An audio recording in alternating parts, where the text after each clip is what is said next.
This is the important topic. We have, okay, can I see the speakers? Hey, Naveen. Hey Rohit.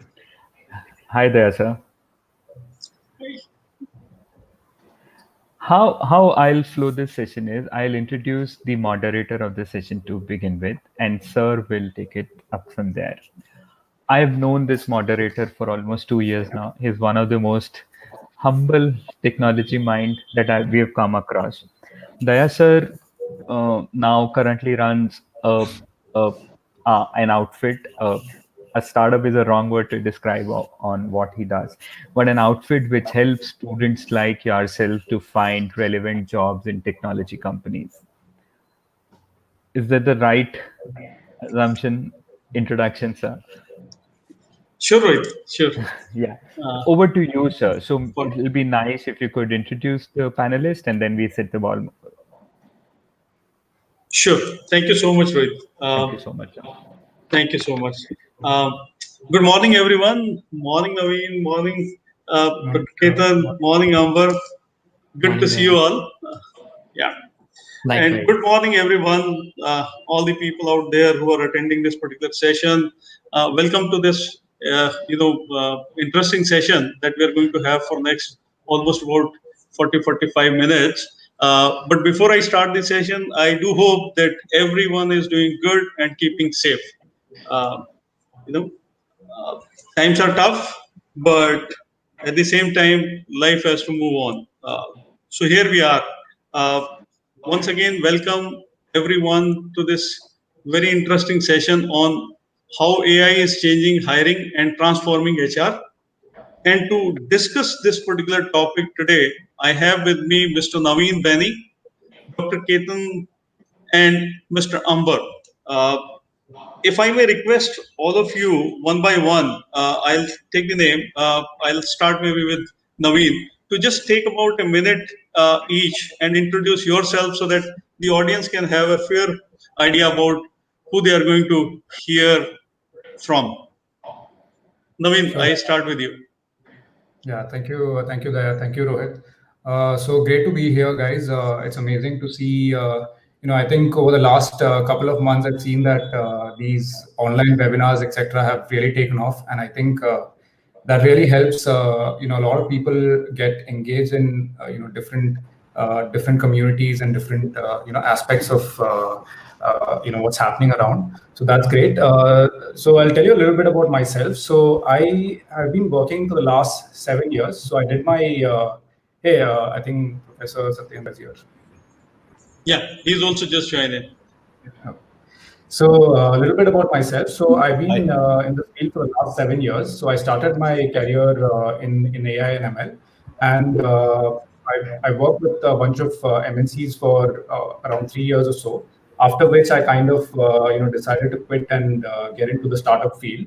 So during my time in the startup field, I got a lot more involved in deep learning and the kind of things that were happening in AI. It was a very exciting time in the field at that point of time. So I got very involved over there, and I tried my best to build a few products, etc. over there. And I built this company. I co-founded this company called FastNext, and that kind of right now that has kind of transformed to something we call Talent 500. We're partnering with this company called Answer, and we're trying to build this this holistic platform that will help both the businesses and also the candidates to make this whole process much more streamlined. So at Talent Finder, I had the analytics and the data science team, and it's quite interesting because I get to see being part of Answer. There's a huge Answer has a huge client base, most of them Fortune 500 clients, and they hire like huge volumes a year. So I get to see this entire pipeline. So we do have B2C aspect as well, where we expose the B2C, the candidates, there's a portal where the candidates can come in. And then we have the B2B side where we process them and we evaluate them and then give them offers. So it's a pretty interesting opportunity, and the kind of thing we're doing is pretty great. So I hope to share some of that knowledge here in today's session.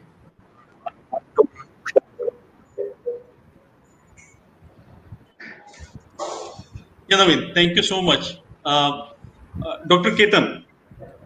Yeah, good morning, good afternoon, everyone. And I'm Dr. Ketan Kotecha. I work with the Education Institute, Symbiosis University. I'm the director of Symbiosis Engineering College. We call it as Symbiosis Institute of Technology and Dean of Faculty of Engineering. I run a center for applied artificial intelligence here. And we do a lot of working in machine learning, deep learning, and we have a lot of grants from government organizations, MHRD, and others, where we work basically on text processing applications. We also work on explainable AI, adversarial machine learning, and all. And we do have an incubator as well, which is approved by Department of Science and Technology here in the institute, where there are more than 20 companies are getting incubated by us. And we just started before a year, but there are already 20 companies incubated by us, and several of them are in AI front as well. So thanks for giving this opportunity, and we will try to share what how AI can be useful in speeding up the HR processes. Sure. Looking forward to that, Dr. Ketan. Looking forward to that. Amber, if I may come to you and request you for your short introduction. Sure. Thanks, Daya. So I'm a data scientist, and I'm currently working as head of artificial intelligence at PeopleStrong. Earlier, I had a company called KY.AI, which I founded, and I was the CTO of it. I'm also one of the instructors at MIT right now, and I have worked on projects which are at the intersection of health data science, HR, education, and machine learning and artificial intelligence, of course. So it's an interesting domain. Yeah, it's an interesting domain, and I look forward to a great session here.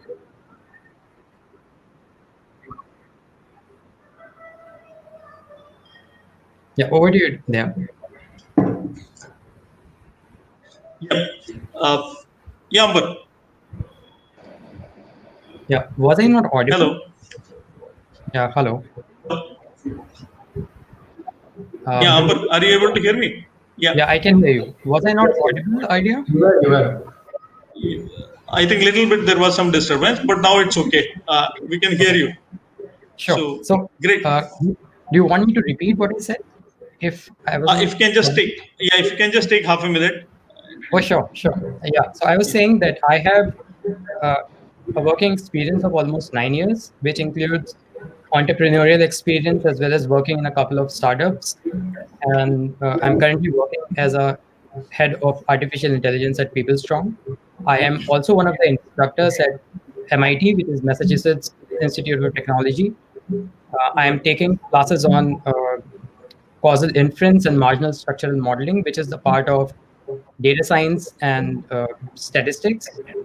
Besides, I've also worked at the intersection of research and public health and education and also HR.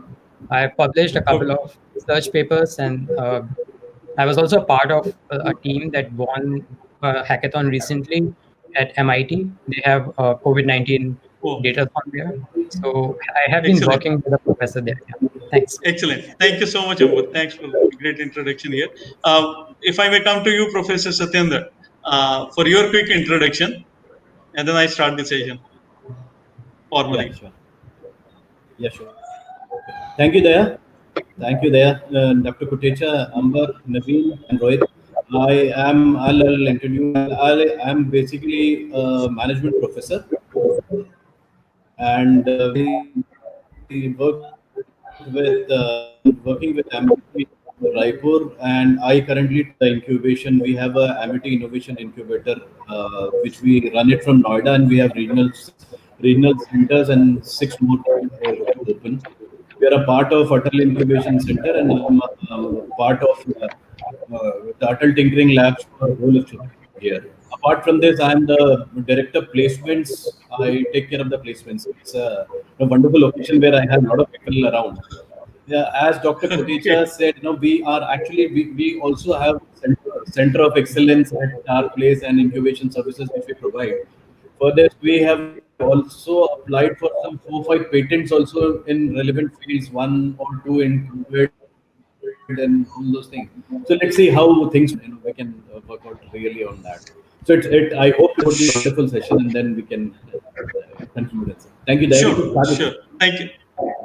Yeah, thank you so much, Professor Satyendra. Thanks everyone for your quick introduction, nice and quick introduction. I think there's a lot to learn from your collective rich experience, and I'll try to do that in next 30 minutes, 40 minutes or so, 30 minutes or so.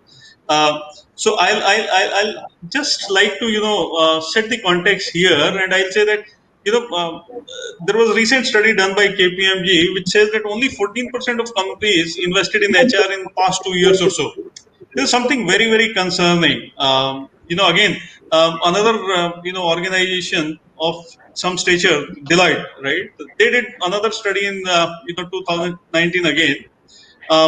They spoke about almost 81% people or respondent said that their hiring practices are merely standard or below standard. Like, so there is huge gap in terms of the potential that this technology or AI has to offer versus the benefit being reaped by the organizations today. And we all know that this is employer.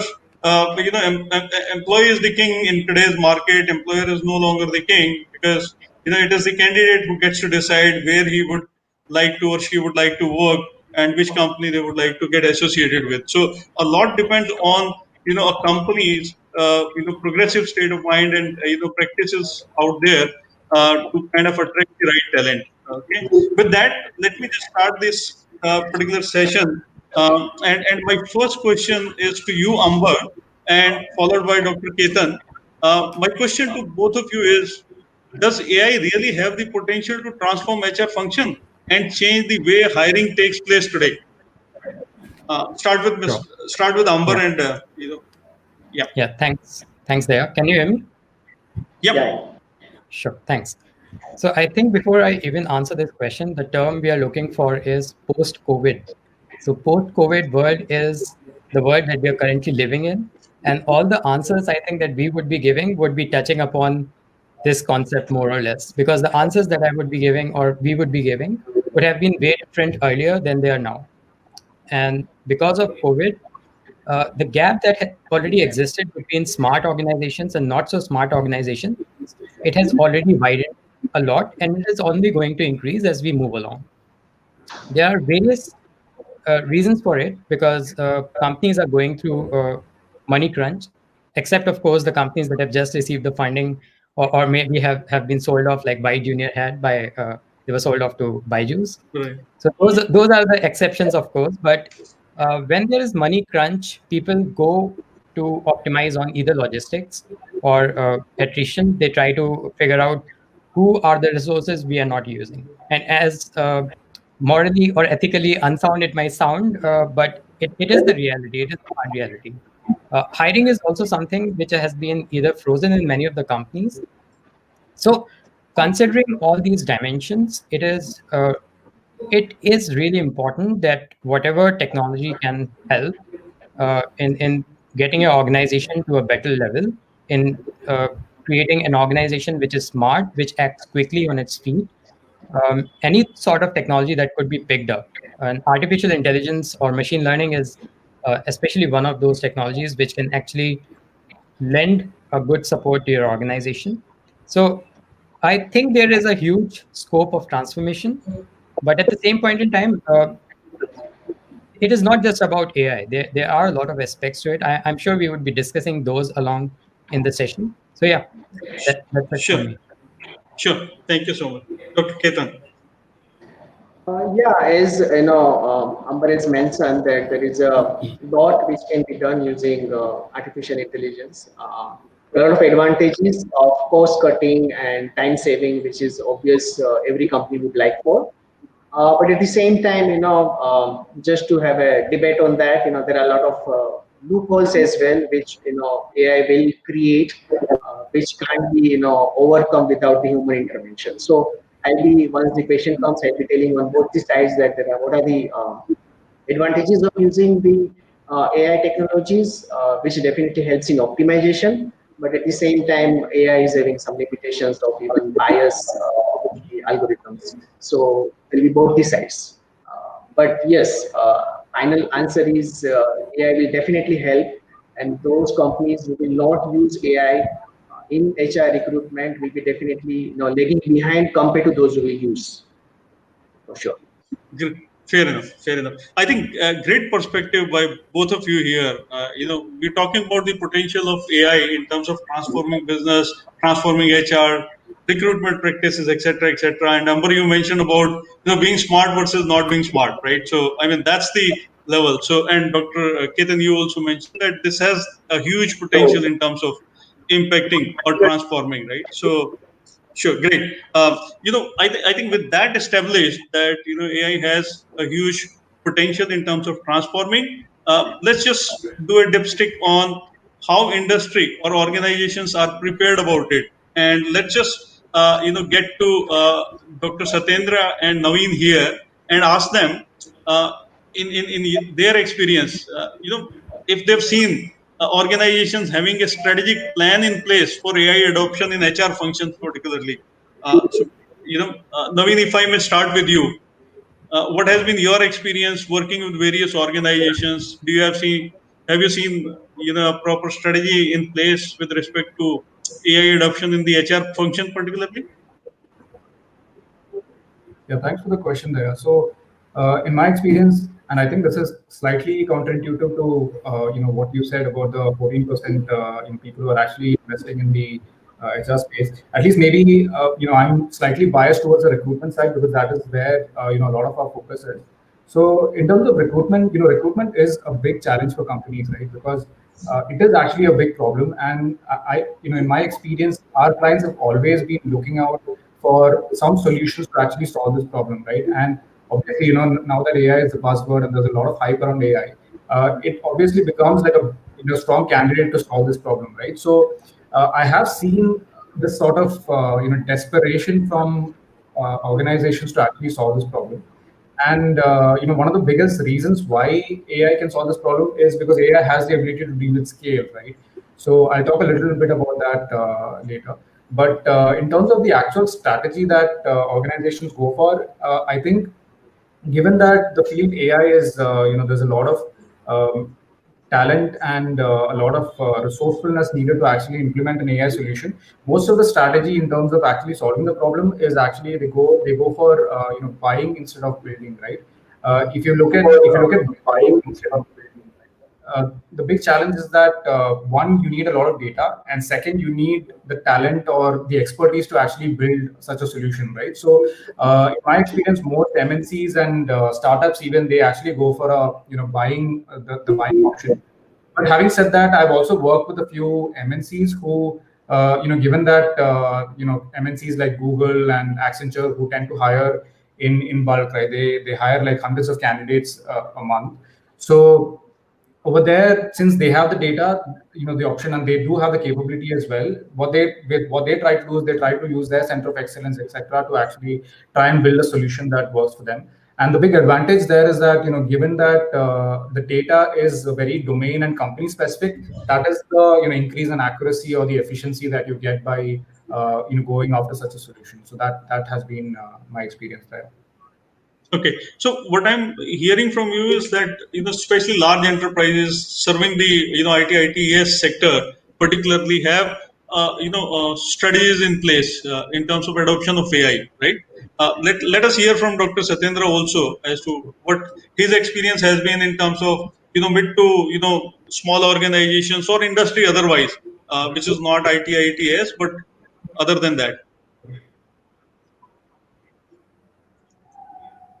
Yeah, Dr. Satendra. see, Yeah. I wanted to understand one exact. Am I audible now? Yeah. Yeah, absolutely. Am I audible? Yes, you are. Yeah. Now, the HR adoption, what are the strategies with the companies? I think first we need to understand what are the problems, how the transformation is happening. Now, these transformations are happening wherein, the HR has to take up various issues and then get into it. First is, getting the time consuming administrative, which is very important in these types of organization. We can have various data. Data is already there. We have past data. We have people. So what are the focus areas which we are targeting? So what AI reduces, it takes over all the low value tasks such as your benefits management, your common employee questions about the procedures and policies, and the processing leave forms, and then focus on the high value tasks like mentoring, constructive feedback, motivating and engaging employees, and forging strong workplace relationship. Second aspect is the better talent acquisition, how the resumes are to be further processed. Now the same, we have hundreds of resumes that based on the candidate scale. Comparing them with the best performing can be done by the AI. We need a lot of organization, lot of those who should be picking up at with with this, how we can eliminate the human by the data-driven assessments and eventually create an inclusive and a diverse workplace. Second is one of third portion which we can talk about is how AI introduces that cognitive computing, and it transforms the HR and the employee experience, and it provides the new hires which normally we waste time, and during the recruitment processes which we waste time, the key contacts, training suggestions, your essential employee from suggestions, and all those things. That's how I think is there. Another thing is very importantly, how do you integrate all those things? So in the training programs, if we can integrate our AI chatbots to ensure seamless learning and development experiences, which will give us a real time responses to the thing. So for this, our team or the companies which are into AI, are we ready to do that? Or either we, like Amity University and Dr. Kotecha Symbiosis. By the way, Dr. Kotecha, I am an ex-employee of Symbiosis also. So are we prepared? Are we prepared to give enough manpower to the transition which is happening, or the transformation which is happening? So that's the million-dollar question. Sure. Thank you, Daya. Sure. Thank you so much. With that, if Dr. Ketan, you can add on to that in terms of risk or the challenges that you see with respect to adoption of AI and HR function. Your take on that. Yeah, so one of the there are a lot of advantages. So we will discuss maybe later. So because you asked me about the challenges directly, Yep. Yeah. there are a lot of advantages which we started with. That there's a optimization of resources, time saving, etc. But if you see the disadvantage side, one of the important disadvantage which AI community is also bothering right now is bias in the algorithms, right? So algorithm is trained for an improper data. For example, there are a lot of people selected for a particular job, and they are, let's say, males. The algorithm tend to favor males. That is definitely a very common bias seen in the algorithm which Right. AI. Second, Sure. the explainability. For example, if the candidate is selected by an AI algorithm, the AI algorithm is generally considered as a black box, and it will not be able to explain why this particular person has been selected. Of course, there are a lot of explainable AI, a lot of research is going on, but in actual scenario in HR applications, it will take some time to get it integrated, which is explainable AI. Sure. So these are some of the important things which are right now lacking. And the third thing which is obviously lacking is personal touch. Right now also, in spite of all kinds of webinars and teaching and things going online, but I'm sure the human beings are too much into tense situation right now, because they are missing the personal touch, I think. So that's always an important, and no AI or no algorithm or no machine can replace that emotional quotient between two persons. So that is also will be missing once we are selecting a person using AI algorithms. So these are some of the Sure. negatives I feel. Sure. I think you very well pointed out all the, and Dr. Satyendra also, in terms of challenges with respect to adoption of AI. And what I've always believed about AI and what I've heard, correct me if I'm wrong, is that AI is supposed to augment the human capabilities and capacities, right? So I mean, if you really look at from that standpoint, these things in terms of personal touch, etc., those are some of not the real use cases of AI adoption in some sense. Yeah, we will reach there someday, right? The technology will advance to that level where we actually get to that level also. But at this point of time, I think it is all about augmenting the human capabilities and abilities. I think with that, Naveen and Amber, if I come to you at this point of the discussion and hear from your vast experience, what benefits you have seen of AI adoption. Maybe we can start with you, Amber. What benefit you have seen of AI adoption by the organizations, particularly in HR function? So what we have observed is that hiring can be really optimized, and depending on what sort of roles we are hiring for, there can be varying benefits that might be achieved from AI. But at the same point in time, I would also say, as a word of caution, uh, as Dr. Kotecha and Professor Satyendra also mentioned, there is always an element of bias. And the word here we are here looking for is who is writing those algorithms, and are they statistically equipped? Do they have the right tools and understanding of the tools they are using in AI? Because a lot of time it depends on the data scientist, what that data scientist knows, or what are the limitations of the data scientist, and their understanding of bias.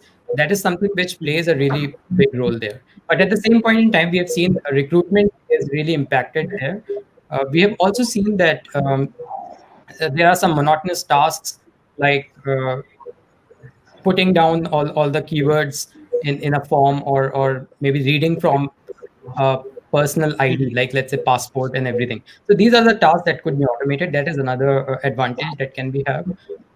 Lastly, we have seen there are some smart tasks that we can perform using AI, and one of those could be building a chatbot and gauging the overall mood of the organization, or the group in which they are interacting.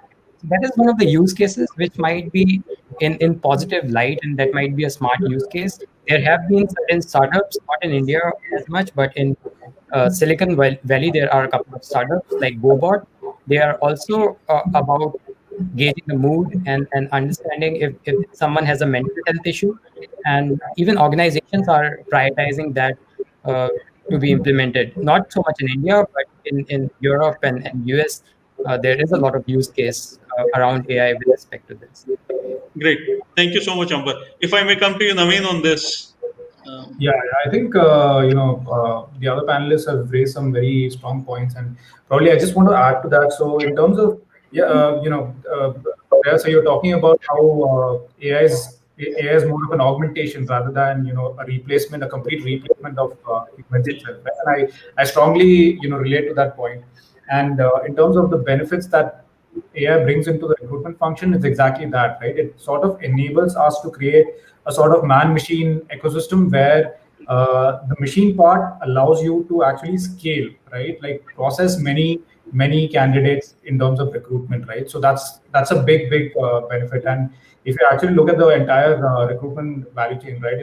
I talked about this desperation that these organizations have to solve this problem, right? So the big challenge is that the whole value chain is really tedious. It's long, and typically, from my experience and looking at the numbers that we see in our organization, we see that to make one offer, you end up crossing around 100 to in some cases even 1,000 candidates, right? Just imagine, dealing with that problem at the top of the funnel, right, which is where most of the volume is. If you have a recruiter who has to hire for one function and you get 1,000 resumes for an application, that's just crazy, right? So that is the biggest challenge in terms of how do you scale this. And this is like very important if you think about it from a company perspective, right?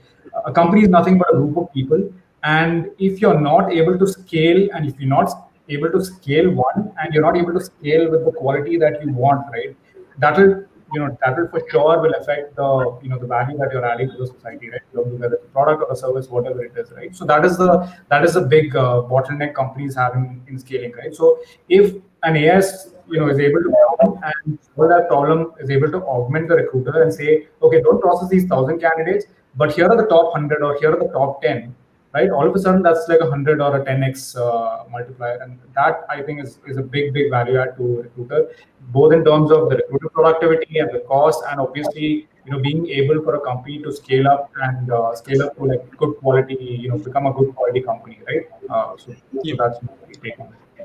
Sure. Thank you so much, Naveen. I think I would like to come to Dr. Ketan and Dr. Satyendra and request them to share maybe some some of the incubated companies that you already dealing with, which is into HR space or recruitment space. If you can share some idea with us, if there are any examples that you wish to share with us. Any company which is into AI, like Dr. I Ketan, think if I may start with mm, uh, Dr. Ketan, please go ahead. Okay, yeah. So, Then I'll. we, as I mentioned, we have started in incubator just before a year or so. Some of the companies have started working in the AI field, but not directly related to HR as of now, right? Okay. So, but I can tell you what we are doing for some consulting using my AI center, and what are the advantages it carries if you want to use it in HR Sure. from the perspective of AI. That Sure. is, one important thing I have noticed is the bestest candidate never applies for a job. So this particular phenomena, the sourcing of the candidate, that is possible if you deploy AI. Maybe you can go to the social media sites and do the analytics and find out the interest of the person and invite him for the particular job, because Sure. best person will never apply, right? The second advantage which I see is that you can target our advertisement to the designated group of people using social media, right? So that's a very much optimizing our sourcing process. In screening process also, as somebody was mentioning that there are large number of resumes coming and finally fit for that job maybe only 1 or 2%. So the Right. screening and parsing of the resume using natural language processing in AI is very well possible with few limitations. But as we discuss about, human intervention is also allowed in the sense of augmenting with the human expertise. Then parsing process will be extremely faster if you Sure. do the augmentation of AI. And then Sure. matching of the profile using again natural language processing is very well known, and I'm sure the multinational companies are adopting the same. And so there are a lot of tools available for obviously cognitive testing of the candidate. Not only that, if you have interviewed a candidate, the video is taken of the candidate while interviewing, and you can analyze the video using some tools, and you can find out based on the body gesture or based on the question answering, that how confident he was. So this kind of attempts are already made, and there are a lot of research has been done in that direction as well. Right. So, Sure. and if you find out the social media profile of a particular person whom we are trying to recruit at last phase, you will be able to also find out his interest, his knowledge in normal society, daily activities, his attitude maybe as well, the way in which he is posting his Facebook post or maybe the LinkedIn post. You will realize what is the attitude of a person. So all these augmented thing will make HR very smart. So Sure. that's what Sure. AI is capable of. Yep. No, thanks for bringing up that social, profiling aspect here in the discussion. That's too, a lot. That's very important actually.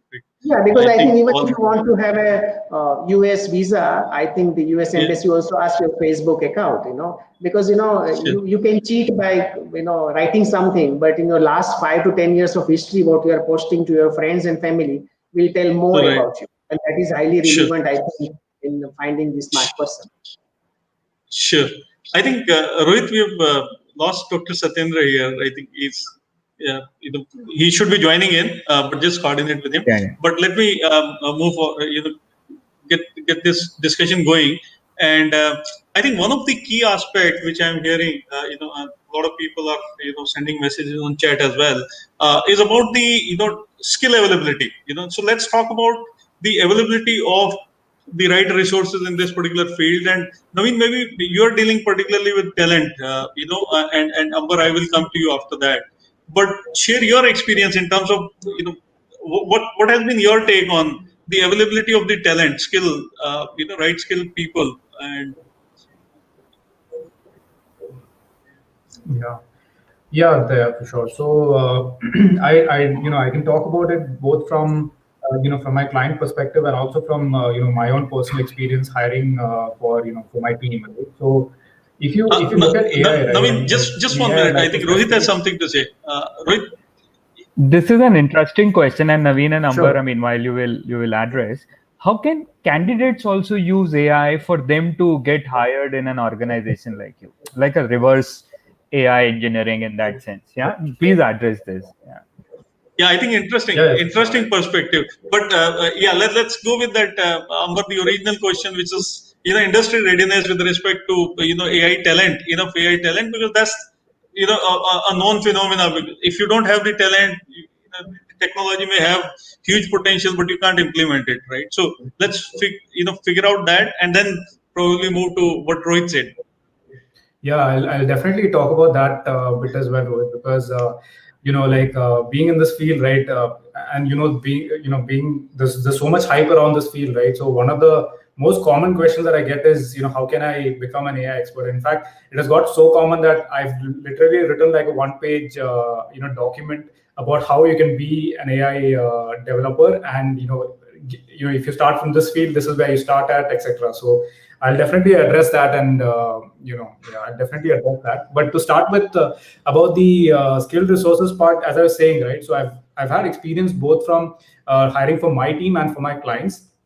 And if you actually look at AI, right? If you look at AI and specifically the subset of ML, right? So ML is a subset of AI. ML itself, there's you can split it as two parts, right? One is the shallow machine learning algorithms, and then there's the deep learning algorithms, right? So deep learning itself is relatively new, and all the hype that's been generated over the last few years has been because of deep learning, right? So in the year 2012 or so, this guy called Alex Kachowski, I think he's from Stanford. He and his team, there was a competition called ImageNet where they broke the benchmark by, I think, around 15 to 20%. So that's a big jump, right? And they did it by using deep learning algorithms, and that's when this whole thing took off, right? All of a sudden, we have these set of problems that we no longer, we can actually solve using AI, right? Before, to have a car drive itself, or some of the other complicated problems that that AI can solve, it wasn't possible until deep learning came, right? So deep learning itself is relatively new, and to talk about how implementing deep learning itself is deep learning is a very theoretical and a research based field, right? Even now, even after 7-8 years, if you want to find some help, or if you want to find some content, some material on this, it's very difficult to do that, and most of the material is in research papers, right? So that is a big that makes this field very difficult to get into, and that's why there's a big challenge to actually find people who have expertise in deep learning per se, right? So in my experience, I told you guys that I did a little bit of consulting myself, and one of the big reasons why MNCs and startups would hire me, and I'm fortunate for that, is that they tried hiring for like an AI or a deep learning expert, and they couldn't find one, or the guys they found were very were not cost effective. So that is where, and most of the time, deep learning tends to be like a research project, right? So they don't want to hire they don't want to onboard like a very expensive resource and then later realize that this is not going to work out, right? So if you ask me, on the deep learning side, it's a little tricky to find talent. But on the shallow machine learning side, shallow machine learning algorithms have been there for like more than 50 years, and it's easier to pick up, and a lot of things are modularized right now. So over there, I think it's a lot easier to find find candidates there. And even if you aren't, there are very smart software engineers who can actually easily pick this up. So I would say that on the shallow machine learning side, it's slightly on the easier side. On the deep learning side, it's slightly on the harder side. Sure. And if you want me to talk about how students can actually pick up deep learning, so when I was learning deep learning, it was kind of difficult for me because, as I said, right, most of the content was on research papers, and at that point of time, I was not really at a place where I could actually read a research paper and really understand it. So at that point of time, it was very difficult. But now we have like a bunch of courses and a bunch of material out there. A few strong ones that really have helped me is there's this website called Fast.ai. This guy called Jeremy Howard runs it. He's a he's an entrepreneur, and he's a faculty at, I think, University of San Francisco. So he's a pretty smart guy. He's been a Kaggle. He was a Kaggle president. He's won Kaggle many times when he was not the president. So insane guy, insane material. You guys can definitely check that out. Fast.ai. And there's also content by Andrew Ang. There's a deep learning course on Andrew Ang, so you can explore those courses as well. You don't really need, like, in my opinion, you can do it yourself. Like for me, when I was doing this, there was not a lot of courses or something in things that I could do. But for me, I would say that, this is something that you can pick up on your own online, provided, if you're willing to put the effort and time into it, because that is the number one aspect that I see, right? Most people are not able to pick it up, not because it's complicated or because it's the content is not there. It's because they don't put in the time and the effort needed to do this. So that would be my advice, right? Do it yourself, put in your time and effort, and you'll end up surprising yourself. So that's my advice. Yeah, I think Daya has dropped off, so maybe I can carry forward to what you were saying, Naveen. I think I largely agree with you. What I have been seeing is a smart practice that people are following, or students are following, is they're using GitHub code, like they're using already the code that exists, and build something on top of it as an application. So even if you don't know much about deep learning, you can already have the code that has been written by someone else. And you can begin from there. There are a couple of good websites like Machine Learning Mastery, which provide basic know-how code about deep learning and machine learning as well. So you don't really need to go till reading the research paper per se. But at the same point in time, if you really want to venture in domain which is very research oriented and which is, let's say, presented 1 year ago, or maybe 2 months, 3 months ago, then obviously you'll have to venture into the research domain. But even if you don't want to, you have many resources. Like I mentioned, GitHub repository. I have been seeing a lot of people who are writing up a code, some sort of snippet, presenting it as an applied software or presenting it as an applied machine learning application, and using it to showcase their machine learning capabilities on LinkedIn. So that is also one of the ways you can really pitch to good startups and some of the hiring managers as well. I think these guys are very much understanding of your capabilities if you have something to show. So that is something which you can do actively. And this is, I would like to believe, is also one of the standard practices that has been adopted by recruitment industry as of now. Yeah. Thank you, Ambar. I'm extremely sorry. There was some power-related issue, and I got out. But coming back to the discussion, in terms of Dr. Ketan, in terms of the startups that you engage, right? And startup, we shouldn't forget that is a great source of creating employment in today's world, right? I mean, from a student point of view, Symbiosis, has a great, resource base in terms of students. Some of the best practices you would have adopted, even without this NEP, so to say, in Symbiosis to build that particular, mechanism that you train your students from day one, or maybe from semester one, if not day one. If you can share that, experience with us, so that the other colleges can also kind of, follow it. Okay. So this is a surprise question, but in technology, I personally feel now that without the marriage of humanities and social science, if you do only technology, you are not going to survive. Mm-hmm. The reason I'm telling is, for example, if you develop an autonomous car algorithm, a person, somebody told that developing an algorithm without knowing ethics in the society, it's going to be difficult to deploy that. If you develop a human robot which will do the surgery, without knowing the ethics of the society, I'm sure it will create a disaster, right? So the amalgamation or marriage between humanities, social science, and technology is a must. If I don't know about society, then I will not be able to create a society relevant products.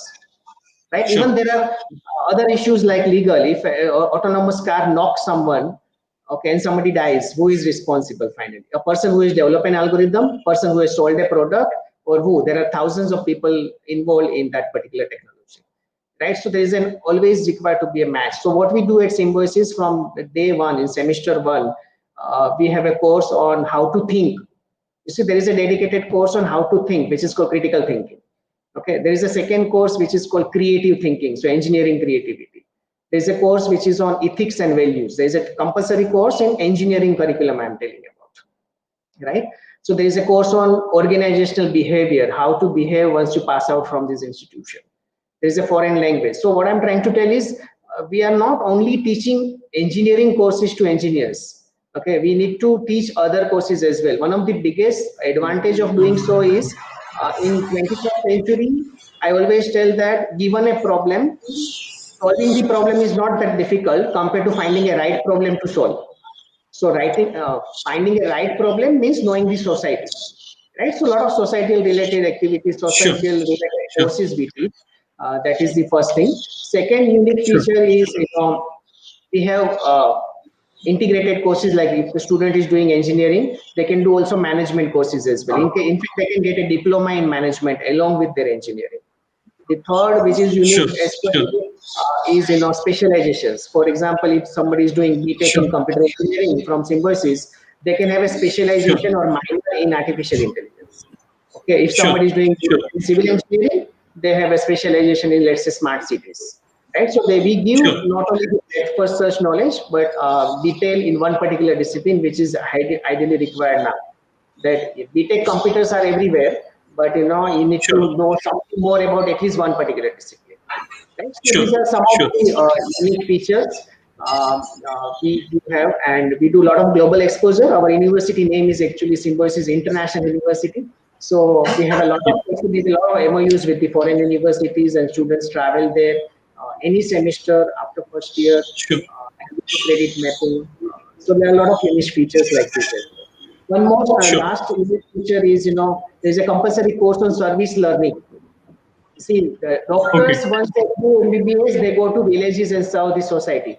But we have not seen in engineering. The course is beginning, where the students are supposed to go to villages, know their problems, and solve their problems using technology. So it's not only solving the problem, but their mindset will change. They will realize where this society is, where are the problems, and how to solve that. Right. So these are several. And it makes a lot of difference. It makes a lot of difference. Yeah. Thank you so much, Dr. Ketan. I think in the interest of time, we are already, I think, overshooted the time. But since we lost in between, Dr. Satyendra, he's back. Rohit, if I may ask one question to Dr. Satyendra. And I need to ask two, three questions from all of you. Okay. A lot of questions that have come. Okay. Yeah. So, Rohit, why don't you go ahead and ask actually, and then I'll see.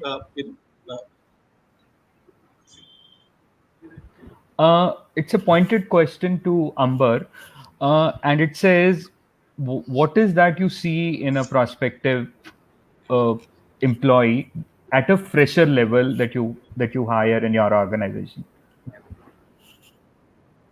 Yeah, so I was just going through one of the comments and I saw that question. So I think it's a very relevant question here, and the answer is very straightforward. And I think I don't have to beat around the bush to say it. The most important skill right now is to learn and unlearn, because in machine learning, a lot of things are evolving right now, especially deep learning as well. So you really need to think fast on your feet. At the same point in time, whatever you have learned, you don't need to be fixated on just one thing. Whatever is working right now, you need to adapt to it. So adapting and evolving is something that we really look into a candidate. But at the same point in time, this is a very philosophical answer. To be more specific, how we try to judge or gauge whether a person would be able to learn a new thing is on the basis of there's a certain questions we might ask about. We present a scenario to you, which is a hypothetical scenario, and it does not happen in the real world. And we want us to be surprised by your adaptation. Like, how much adaptation can you really show while answering a question that is a hypothetical question, not a real world question, because that gives us some insight into how good an adapter you are.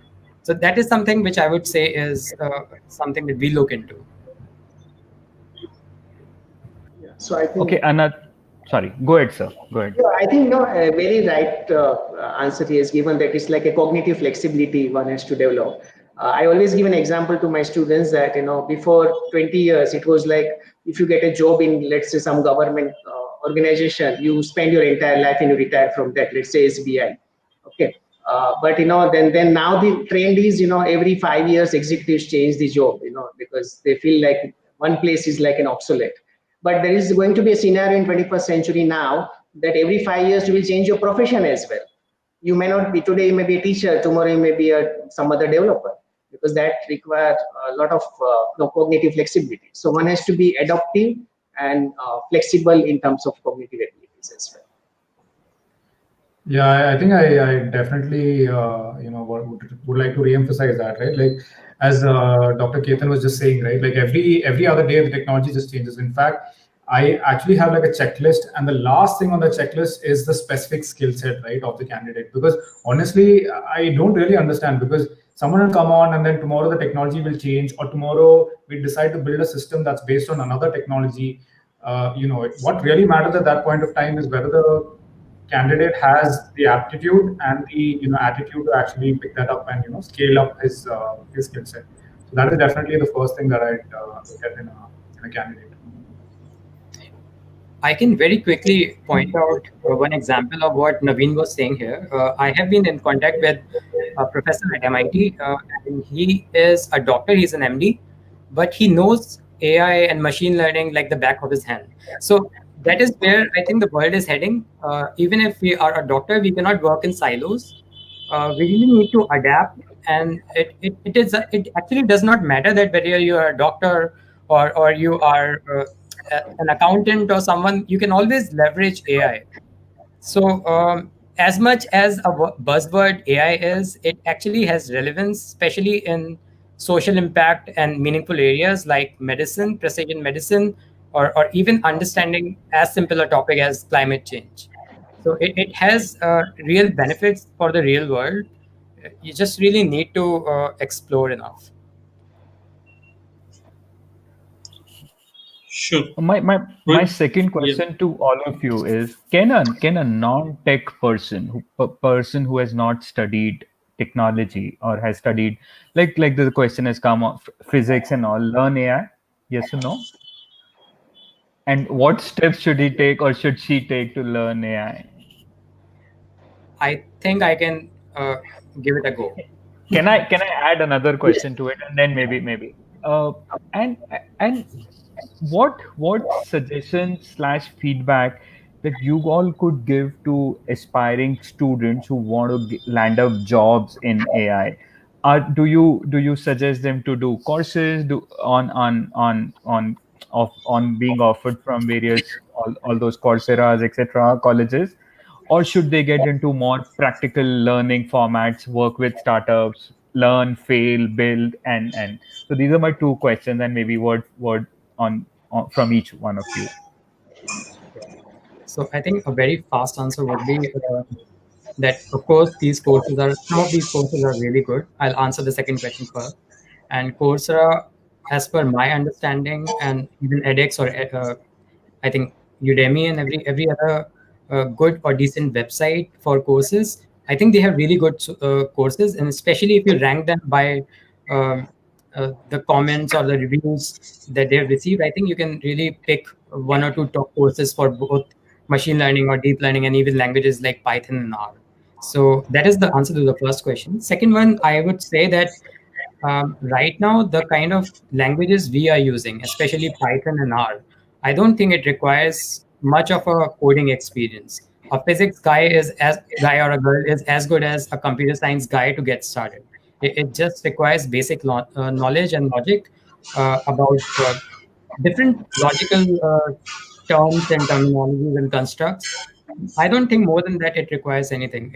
Give 1 week on that, follow a crash course maybe on Python or R, and you can like really get started. it really is not that big of a challenge getting started.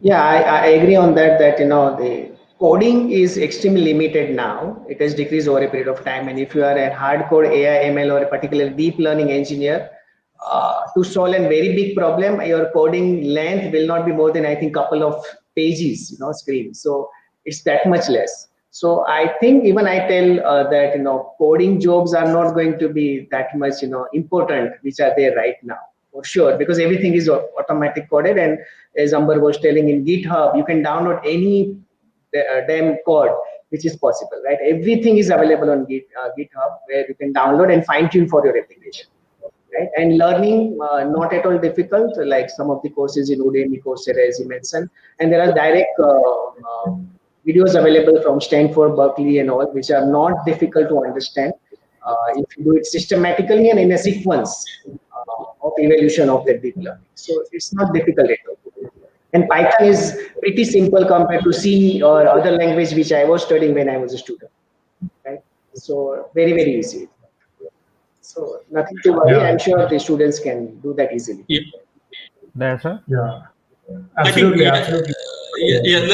let me hear Naveen and then add one more dimension to the whole discussion. But No, Naveen, over to you. And then I wanted to ask Naveen another question. So there's are you, and then let me end it okay, with asking. okay. So no, I think what we have heard, Amber saying, Dr. Ketan saying, talk about lot of these courses available, and they spoke about various examples also, that in different industry, whether it is a chartered accountant or a doctor, having a good grasp on the AI side of it, and doing all stuff by themselves. I think there are the challenge here particularly with respect to the way we have got our education system for many years in place, is that right, but what we don't get as a student or someone who's aspiring for the job in a particular field, is that where do I get this practical experience from? Because the very first question that I get to be asked from a prospective employer or a person who's interviewing me is that,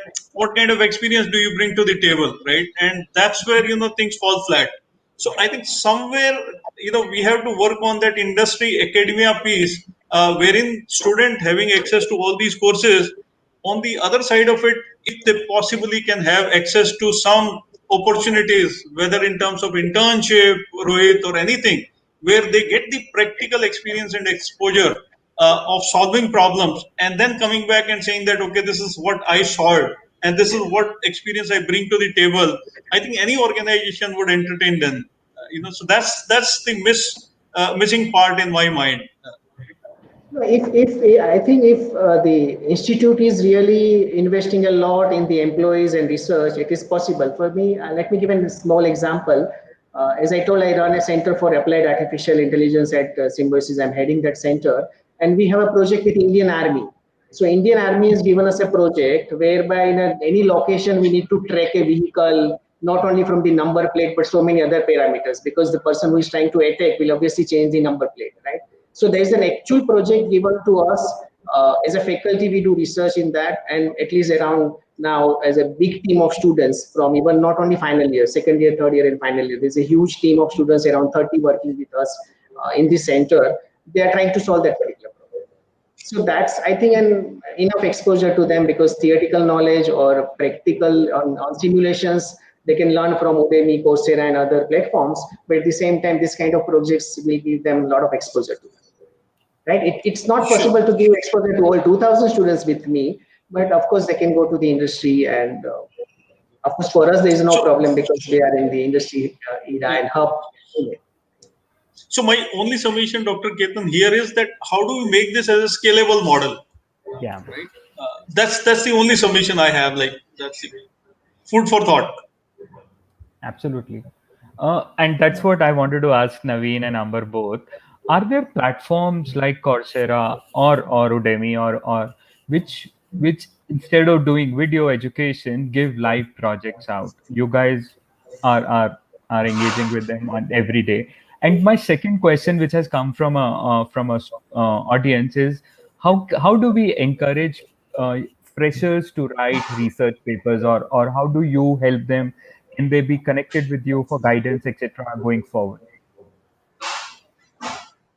Yeah. So on the practical part of courses, right? I think most courses out there, like at least in my experience, most of them do have a certain aspect of it that's extremely practical, right? There are assignments, and in fact, some of the courses, the course that I was talking about, Fast.ai, they encourage students to actually upload their code and their solutions onto Kaggle. And I think Kaggle is a great platform for you to do this and experiment with what you're doing and compare yourself with the rest of the community. So I think that's definitely one way to do it. And even in that write-up that I was talking about, one thing that I clearly called out is it's very tempting to actually just go through the course and understand the theory part of it.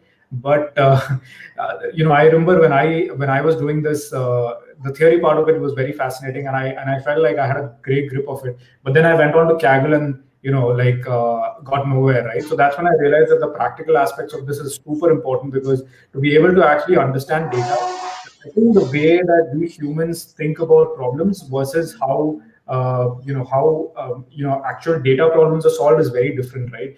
On one side, you have very deterministic problems where you have like control flows where you say if, not, else, etc. Right? But in reality, that's not how it is, right? Reality is more probabilistic, right? That's how machine learning algorithms work, right? If this and that, then there's a 90% chance of this happening, not a 100% chance. And that concept is very difficult for, I think, the human mind to grasp, right? Because it's very different from the way we want surety, right? We want to know that this is how the world works. But unfortunately, there's a lot more complicated than that, and that's where machine learning comes into picture, right? So that's where the practical knowledge, the practical experience, comes into play.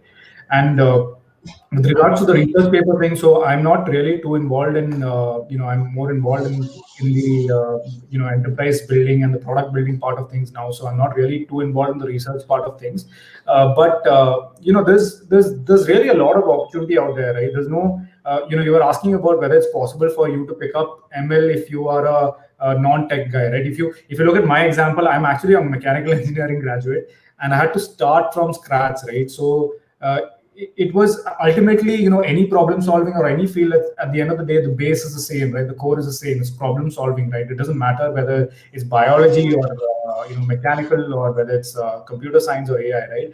It's just problem solving, and if you put your effort and mind into it and actually do it, I think there's a real way for you to pick up the stuff.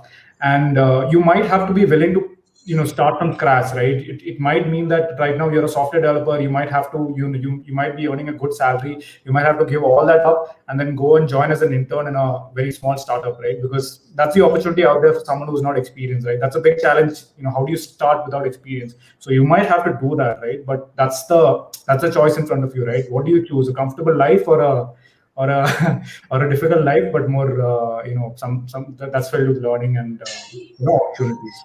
So that's what I have to say.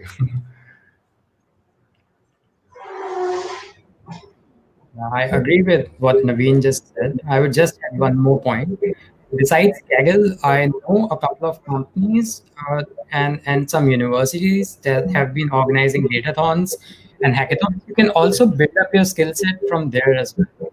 So, for example, I would be one of the co-hosts of a hackathon that is being organized by University of Pennsylvania, US. And yeah, so you're very invited to join there. As well as there are other universities, not just in India, in the US, especially like Cornell and Stanford. They organize events. MIT recently organized an event on COVID-19 datathon, which used machine learning and deep learning skills to build something on top of uh, whatever data sets that they had provided. So that is also one of the good resources for learning, and that provides some sort of validity to your profile when you go to the recruiters or when you go to the companies. You will have something substantial to speak on, and you would also be collaborating with a lot of folks in different domains, like let's say medicine or people who are researching in epidemiology. So it's quite interesting given the current scenario. You might have a lot of options at your hand.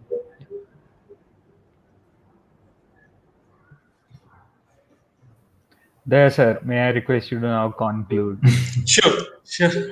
I think this session got so interesting that it looks like that we should have had more time in hand. But it's been such a wonderful, great learning experience for me particularly, and I really see that this particular field is evolving, Rohit.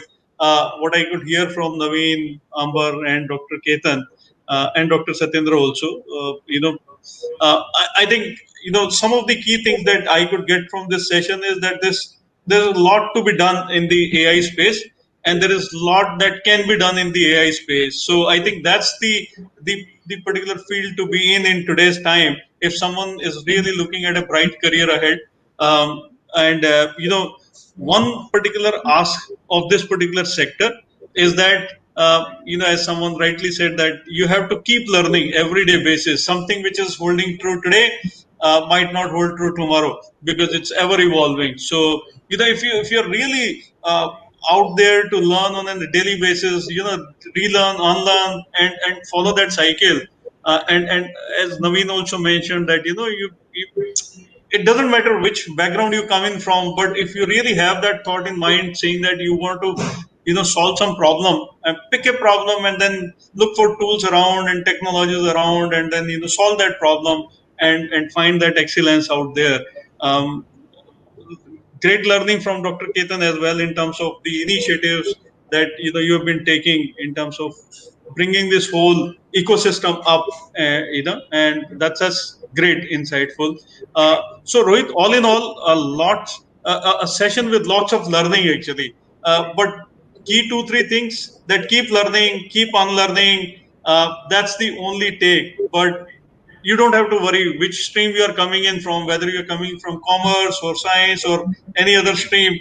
You could still be an AI, a part of the AI journey. So you don't have to worry on that. Pick a problem that you wish to solve and think about it, that what tools you will need to solve those problems. And I hope that leaders like Naveen, Amber, and Mr. Dr. Ketan are out there to help if someone has got real problems, challenges at hand that they're trying to solve, and looking for some sort of guidance and mentorship. And you have a beautiful platform, Rohit, in terms of Incubate IND, where people can reach out to and kind of look for some solutions around these challenges and problems and career building. So once again, thank you everyone for this great interaction today, and I look forward to staying connected with you all and keep learning from you. Thank you so much. Thank you. Likewise. Thanks, Thank you, Thank you. everyone. Thank you, Daya sir, for doing this for us. Thank you. Thank you, Rohit. Thank you so Thank you. much. Thank Take you. care. Bye. Thanks.